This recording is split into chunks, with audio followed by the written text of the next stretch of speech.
All right, good afternoon, everybody, and warm welcome back from lunch. So we've got a great afternoon ahead. I'm excited for the next few sessions, and I hope you've all had a chance to at least have a little explore around the Barbican's fabulous conservatory. So to just kick us off into our afternoon segment, I'm really pleased to invite Susie Sterling, Corporate Partnerships Manager at the Barbican, who's just going to give you a little bit of context just about the Barbican's current and future plans.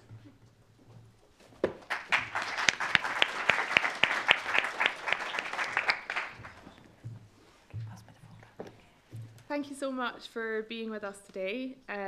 Welcome to the Barbican, and I hope you enjoyed exploring the conservatory. I'm Susie Sterling, the Corporate Partnerships Manager, and mainly work on sponsorships and brand partnerships at the Barbican here. So we're really excited to have Think Sponsorship. Thanks very much to Kat and the team. So I know that Tash, our Director of Development, introduced us this morning. We are a creative catalyst, providing a platform for cross-arts performance, conversations, and sparking creative possibilities. The partnerships team who are here today work across all art forms to identify opportunities for businesses and brands to deepen their engagement with our programme, audience, and community work through strategic and meaningful partnerships. So in 2022, in the Curve space at the Barbican, was taken over by our Barbican Immersive exhibition, Our Time on Earth, which tackled one of the most pressing global issues of the day through the lens of art, design, music, philosophy, and science. Our Barbican Immersive is a stream of programming led by expert curators, creating multidisciplinary touring exhibitions that inspire and challenge audiences on daring topics. And so far, we've had over 6.5 million visitors worldwide to those exhibitions. So Our Time on Earth was an exhibition that presented a range of radical visions for the future of all species. And it was a story told in 3 sections. But the main message was one of hope and not climate doom. So we were really looking for partners that had that same messaging around their sustainability. So we looked for 2 sponsors. We had 2 sponsors from different sectors who supported the exhibition. And I'm just going to present really briefly some insights into what those sponsors brought to the exhibition, and also mainly how our sponsorships ensured that audiences were inspired and engaged by the key messages in the exhibition. So just some key highlights from the exhibition: the views, the visitor numbers, 58,000 in 16 weeks. And some of our press reviews. So in 2021, Meta published a commitment to combat climate change. This included actively using their platforms with a combined reach of over 3 billion people every month to connect and make a difference at scale, amplifying marginalised voices and sharing powerful information on climate change across the globe. The key messages and aims of the exhibition fitted excellently with this. Meta sponsorship as a supporting partner allowed us to create content specifically for their platforms, in particular Instagram Reels, which is not something we'd used so much before, and Instagram Live for our really meaningful public programme. It also meant that we could seek expert advice on how to get the most out of our ad platforms, working with algorithms, and how best to engage influencers, which is something that our social media team was looking into at the time. So we had increased engagement on our social media with over 300,000 video and reel plays of content linked to the exhibition. And our second partner was Pinsent Masons, a multinational law firm who were an existing corporate member of the Barbican, but hadn't actually gone into sponsorship. So it's a law firm that one of its specialties includes the energy sector, and part of their business purpose is to push the boundaries every day, and they're doing the same with their environmental initiatives. So in 2022, they became one of the first professional services businesses to have their global net zero target validated by the Science Based Targets initiative. And part of their work involves education and training for the next generation which was the main aspect that they wanted to get out of partnering with us on this exhibition. And so how did we do that? Well, as part of the exhibition, we developed a programme for key stage 2 and 3 students, encouraging 2,000 students to attend and integrate outcomes from the exhibition into classroom teaching. This also provided teachers with talking points, inviting students to think about climate change for those who feel it's too sad, and for those who feel it's not for them, giving a hopeful alternative and imagining that radical and positive future. So observational analysis after these workshops showed a change in the language used before by students who demonstrated a shift from the negative and disaster side to a more positive, hopeful, awe and wonder spectrum. Another way that we engaged on the learning side was our public programme, and that was designed to appeal to a more young adult audience and first-time visitors. It was an opportunity to consider some of the themes and stories within the exhibition at greater depth and through a different perspective or via a different medium. And this included 3 strands: theatre, a weekend takeover, and a collaboration with the University of Arts London. So as part of the collaboration with University Arts London was actually the weekend takeover, and that was with their climate emergency network. And this was led by university students and alumni. So these are just a few examples of how businesses partner with us at the Barbican, and a very quick summary of the exhibition. But if you'd like to hear any more, please do come and find me, because I will be here all day. And thank you for coming to the Barbican.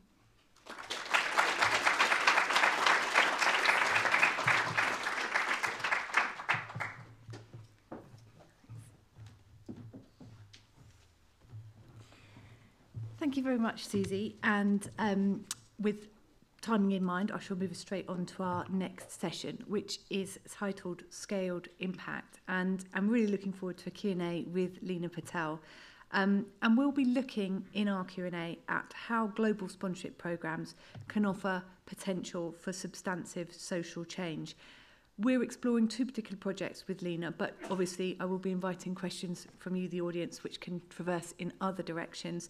But we'll be examining the employee-focused World Climate Learning Programme, which has been developed in partnership with WWF, and at the other end of the spectrum, their top partnership with the International Olympic Committee. So please do give me, or give Lena a warm welcome to the stage, and I'll join her there.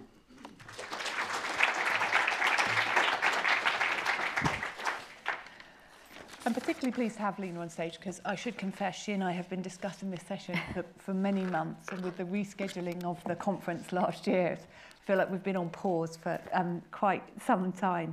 But when we first met to discuss the possibility of this interview, we talked about the World Climate Learning Programme, which you described as the single most impactful thing that you've done.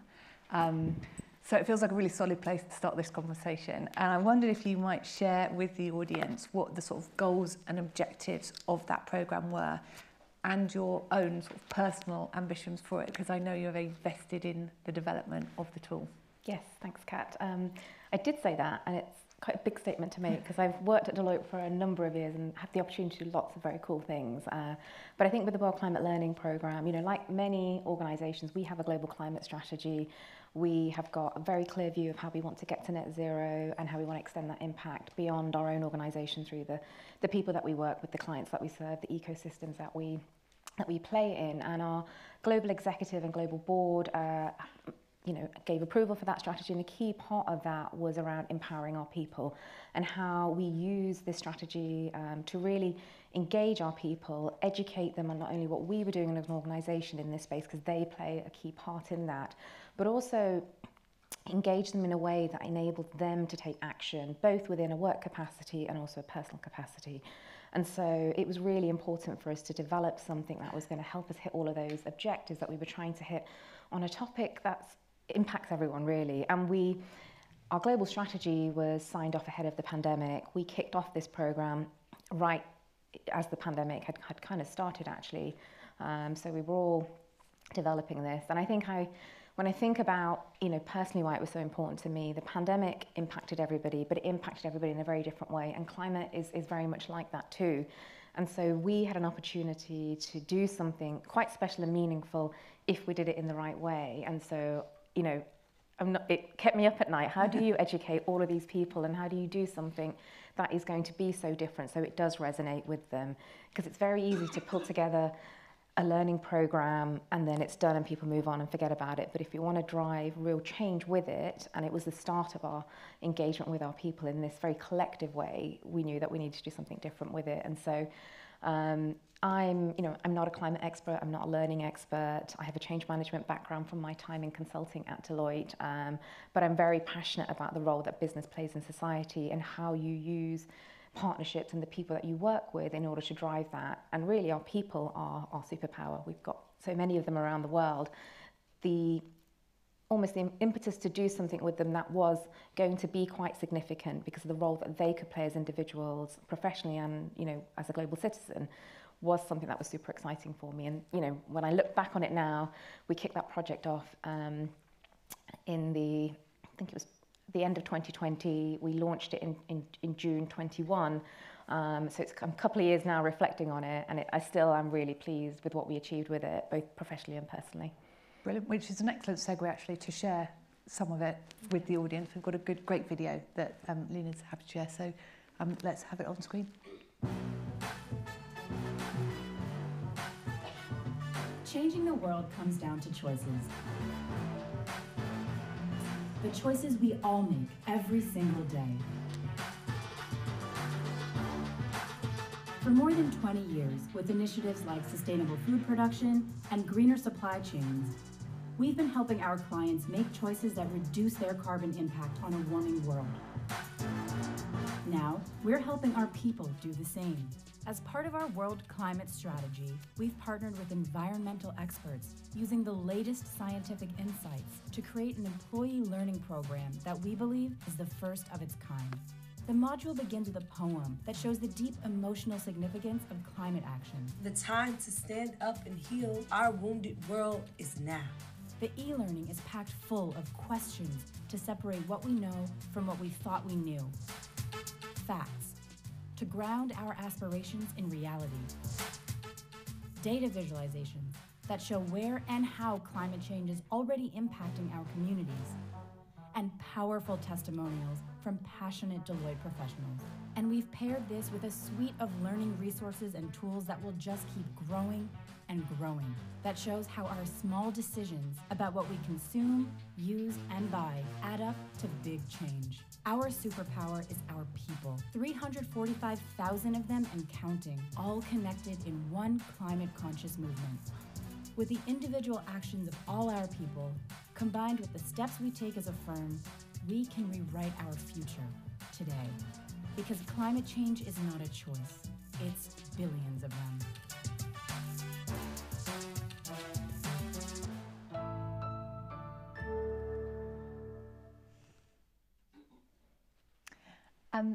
So the video there aptly pointed that the constituent group you were creating an e-learning tool for was an enormous 5,000 professionals, which for someone running an organisation of under 10 just seemed completely overwhelming.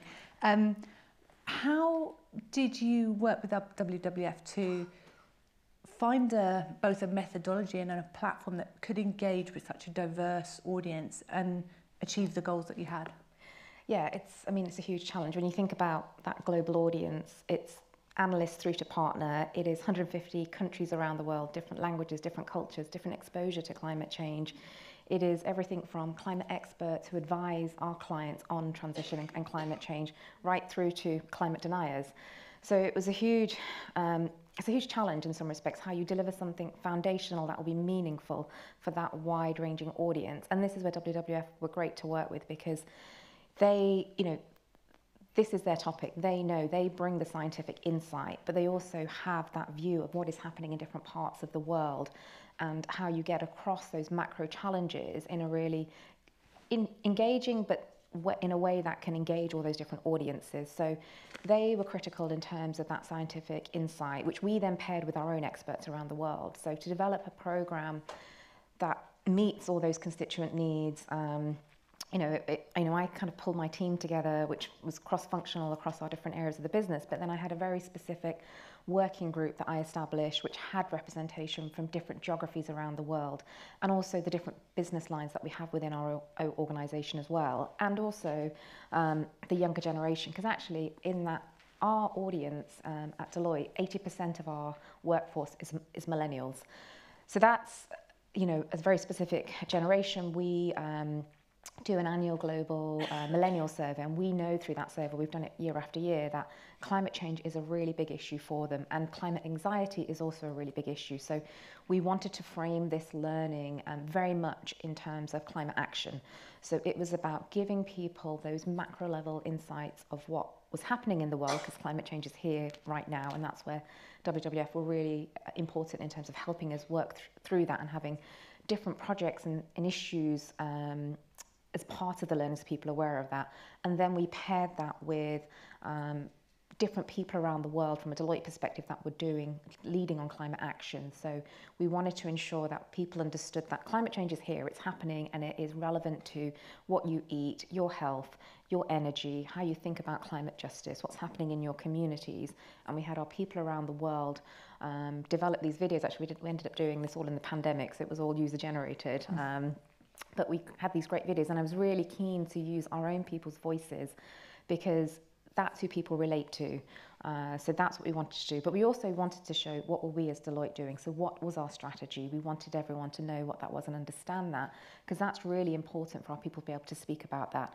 And then as part of that, the role that they play within it. So the case studies that we featured outlined all the different types of work we were doing from a client service perspective, from consulting through to tax through to audit, because I wanted to make sure this learning resonated with different people around the world. So it was a marrying up really of the expertise and scientific insights that WWF had with the expertise that we had in our organisation, and the passion and the innovation that we were doing as well, to come together in this learning programme, and then deploy something that was quite different to cut through, because typically we have a lot of learning that we have to do as an organisation. Much of it is regulatory, and so people have a view of what that type of learning is. They just want to get through it, and they want, they want to make sure they've understood it, but then they move on. This one was to drive behavioural change, and so we had to vest it into something that was grounded and was going to emotionally connect. So we did things that we've never done before. We hired a poet who wrote this beautiful poem that was the story arc of the learning,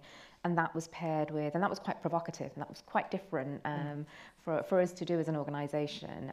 And then we paired that with these people's voices, and then these stories and case studies, and then a very, very clear action planning tool at the end of it, because what we heard and what we knew from the research was that people wanted to take action, but what they needed to do was know what action they wanted to take. So we made it really clear and really straightforward for them to understand the different things that they could do in terms of home and work and food choices and travel, and then create their own action plan on the back of it. So it was very much about giving them the agency from a learning perspective. And then if they wanted to learn more, then there were loads of different resources they could tap into.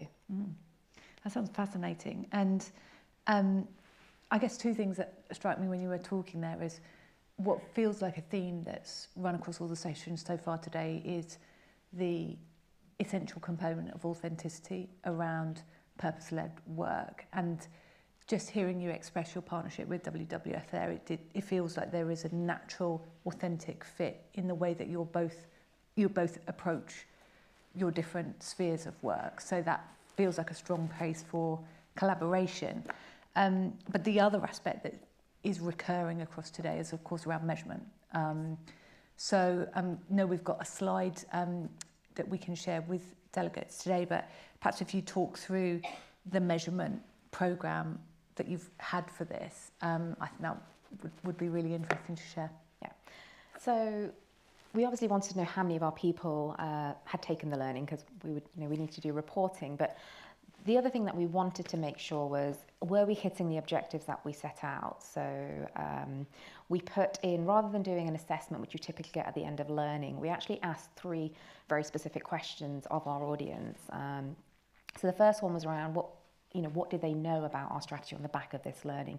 And it's really great to see that 95% of people who've taken this now, and it's a huge number of people who've taken it now. Look at that. I pulled these numbers last week and I was shocked myself just to see how many of our people have actually completed the learning now. But to say that 95% understand Deloitte's commitment in addressing climate change and the role that they play within that was actually really significant. And then this is about behavioural change. So again, to see that same type of percentage say that they are looking to take climate action on the back of this was great to see, because that is the driver for the learning.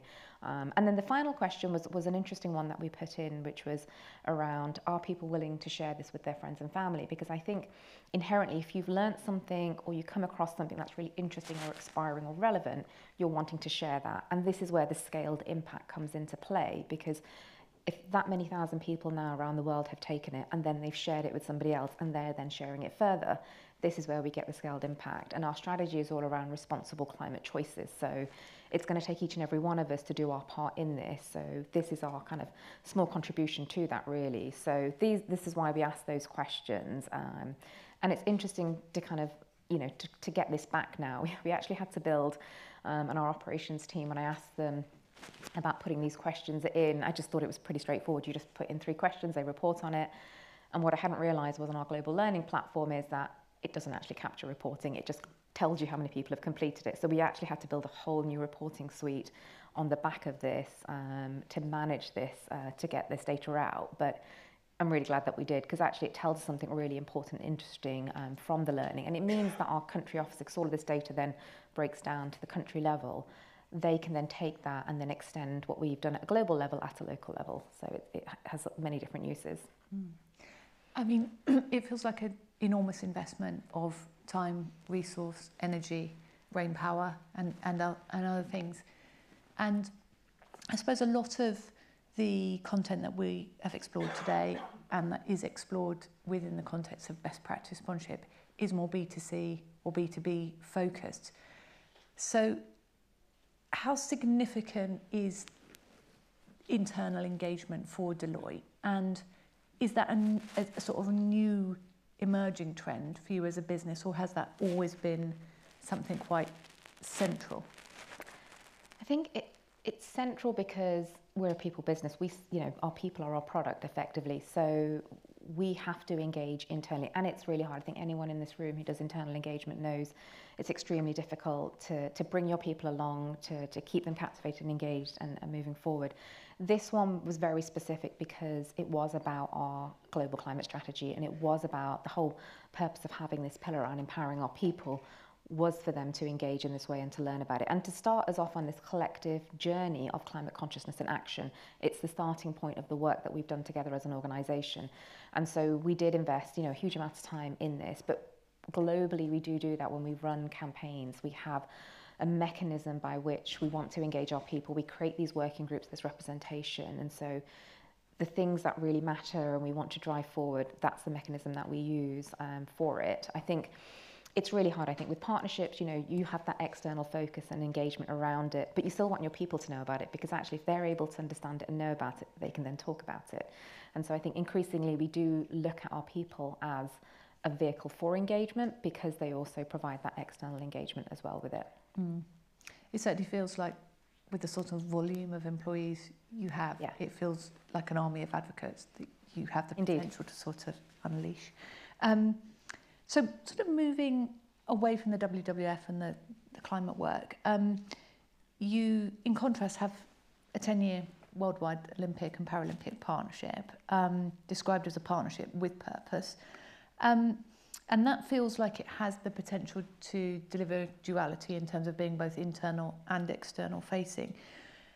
Can you share with us a bit about the vision for that collaboration? And I suppose linked to that, what you anticipate it would deliver both for Deloitte and the IOC in the context of the Olympic Agenda 2020+5? Yeah, I mean, Olympics is definitely a different scale of investment. We have been, working within the Olympic and Paralympic movement for a number of years. We've done that at the national level, host cities, London 2012, most notably, I think we were the professional service provider there, but we've also worked with the National Paralympic Committees as well. I think this time around when we were having a conversation with the IOC around this global partnership, they were looking for a new partner that was going to help them with what they were looking to achieve with the Olympic movement, which was to drive a much more sustainable and inclusive Olympic movement that was going to tap into the digital transformation need to make it more accessible. And in line with that, you know, their purpose and our purpose is very much aligned. And so we had, you know, weeks and months of conversation around whether this was the right investment to do. And I think the pairing of what they required in terms of transformation partner, both from a digital perspective and a purpose perspective, and the work and the capabilities and services that we have and our own vested interest around purpose meant that this was the right time to come together. And I think it's really exciting. I think, you know, a 10-year investment means that we're in this for the long haul together. We, you know, from Paris 2024 to Brisbane 2032, we have got the opportunity to work with them and the IPC to really transform the delivery and the experience of the Games, and to help those organisations make the Games more sustainable, more inclusive, more accessible for all audiences of all ages. And that's exciting, I think. And we're, you know, we look at that we always look at all of our investments from 3 different lenses. One is the lens of our people. So we want to use this investment to transform how our people see us, so that they can understand why we've done this investment, the work that we're doing to transform the movement and the role that they play within that. It's also for our clients as well. If we can deliver complex work at this global scale and deliver it on, you know, the world's largest platform, so to speak, it helps our clients understand the transformation capability that we have, both from a digital perspective, but also from a purpose perspective. And then for society, you know, the hope is to be able to take the work that we do with the IOC and the IPC and to extend that impact. If we all do our jobs right, then every major event should be able to deliver something that's sustainable, that is inclusive. So there's huge opportunity, I think, with this investment. And I think that's what excited us at this moment, really. Yeah, absolutely. I mean, it does really sound like there's some big shared ambitions. And think back to our first session this morning, you know, Cara and Kevin were able to present their shared vision, and that feels like it's being echoed by you at the global scale. So I think Kevin cited 3 years as a minimum to get traction from a partnership. So you've got 3 times that time for a global initiative. I think we can have a quick look at your IOC video before we head off. So.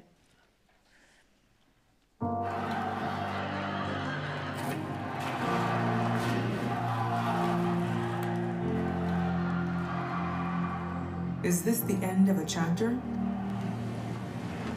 Or the beginning of a new one? Do you see a future where everyone can thrive? Is this an athlete's village? Or a way to build greener, more sustainable cities? Do you see 125 years of history, or the dawn of a new digital reality? Do you see the future we see?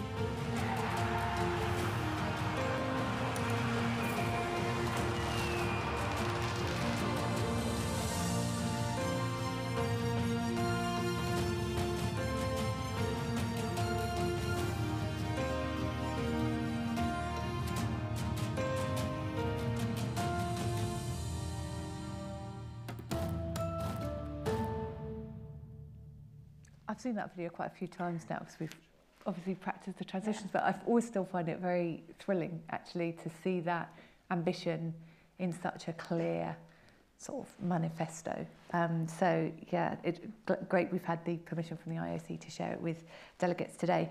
See the possibility, see the impact is the brand platform for this work. In tangible ways, how do you see the partnership delivering impact around, say, athlete transition, sustainability, diversity, equity, inclusion? Yeah. Big. They are big topics. Yes.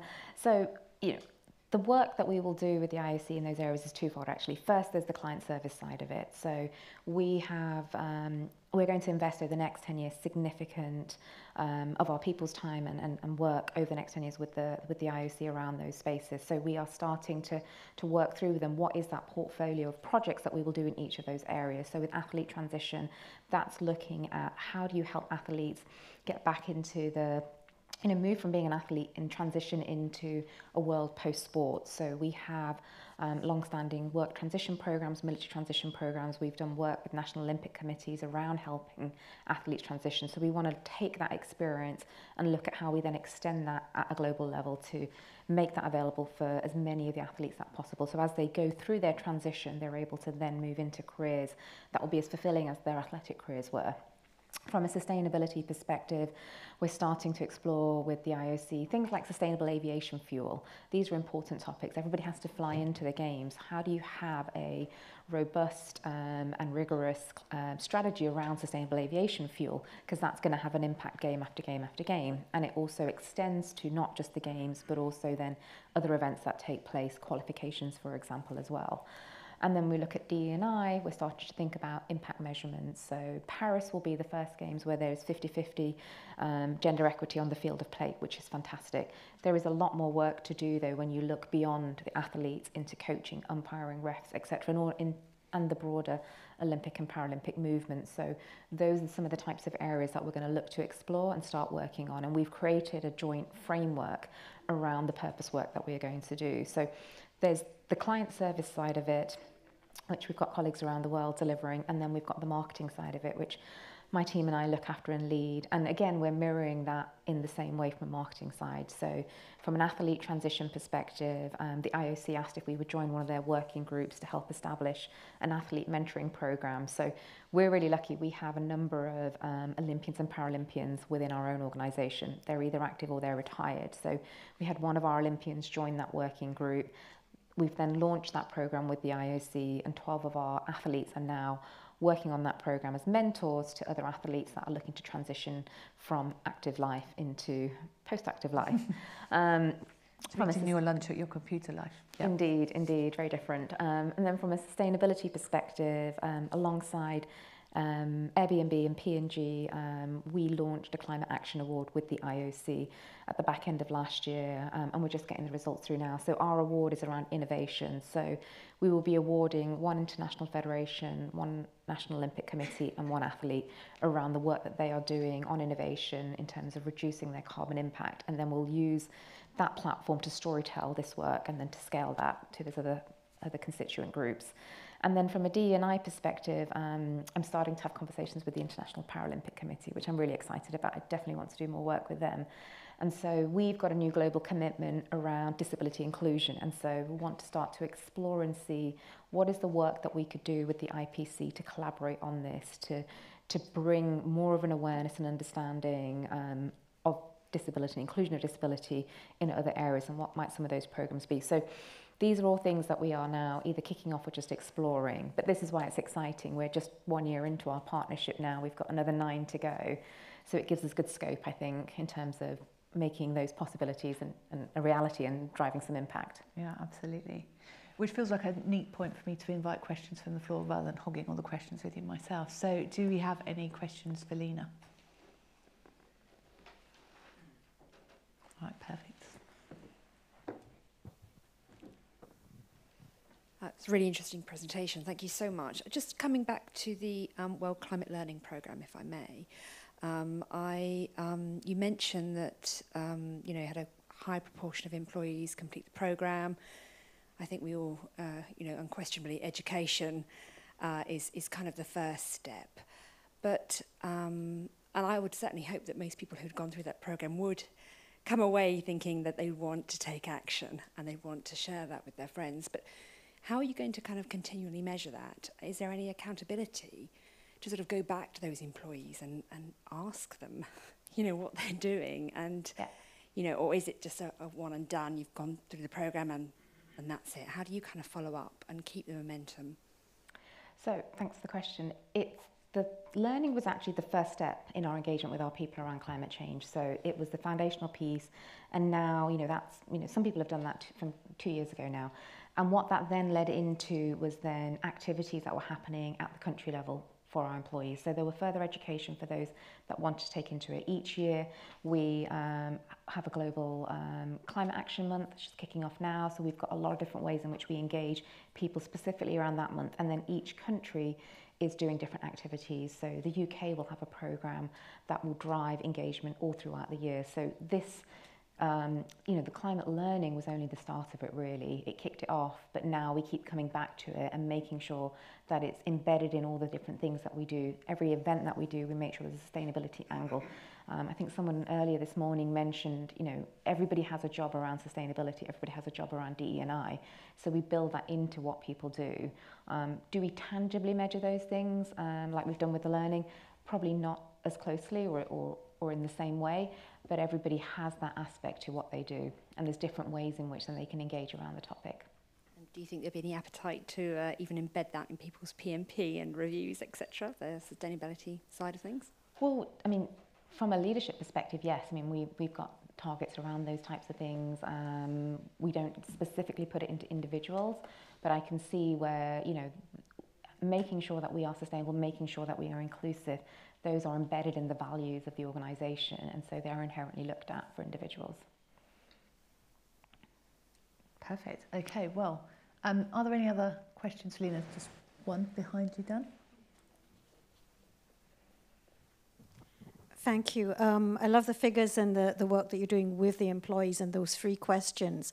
So when you showed those 3 questions, the one that popped up for me that wasn't there was the employees within the context of the work that they're doing within Deloitte vis-a-vis their clients, especially if they're sitting in audit, for example, and they might be picking up things which might show the client's a little bit off when it comes to climate programs and so on. Do you feel that do the employees feel empowered to actually not just educate and advise clients, but actually challenge them and sort of lift up the client in that sense that these are issues, maybe from an audit perspective, that they need to be addressing in line with your values? So is there something within Deloitte that's sort of pushing this? Because I've not seen it with Deloitte, but some of the other of the big 4, where they've not spotted things that they should have, and that's led to reputational damage and so on. Thanks. Yes, this was a foundational learning that everybody in the organisation did. From a client service perspective, our professionals are trained according to the services that they deliver, and there are standards around the things that they do. So there will always be checks and balances in place around the different types of work that we do from an engagement perspective. So those types of things would be picked up as part of that work that they do and the due diligence that they have. The key driver behind educating people and making sure from a business line perspective for a specific work that you do, that you understand those things, it's really important. And there are specific courses for things like our advisory and audit clients that we would do, so those individuals are educated in that space and know when there are things that they need to flag and pick up. Okay. Well, sorry, could I just to add on to that, because I'm seeing the impact that Deloitte can have in terms of corporates all around the world, I think that's huge and is much bigger than as an individual employee what you can do. So taking that Deloitte, the organization in every single jurisdiction that it's operating in. So it's just something, I think. Thank you. Brilliant, perfect. Well, I think we're probably, in the interest of time, has got run away from us, as it has, in all good conversations. So we'll probably have to wrap up here. So I hope you'll all join me in a big round of applause for Lena.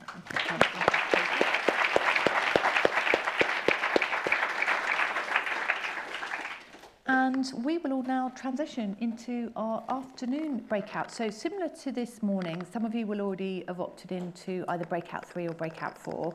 If you are participating in breakout 4, you'll be just staying here in the auditorium. If you're participating in breakout 3, you'll be following my colleague, Ian, back to the garden room. If you haven't yet chosen, 3 is the Jordan's Farm project and 4 is DEI.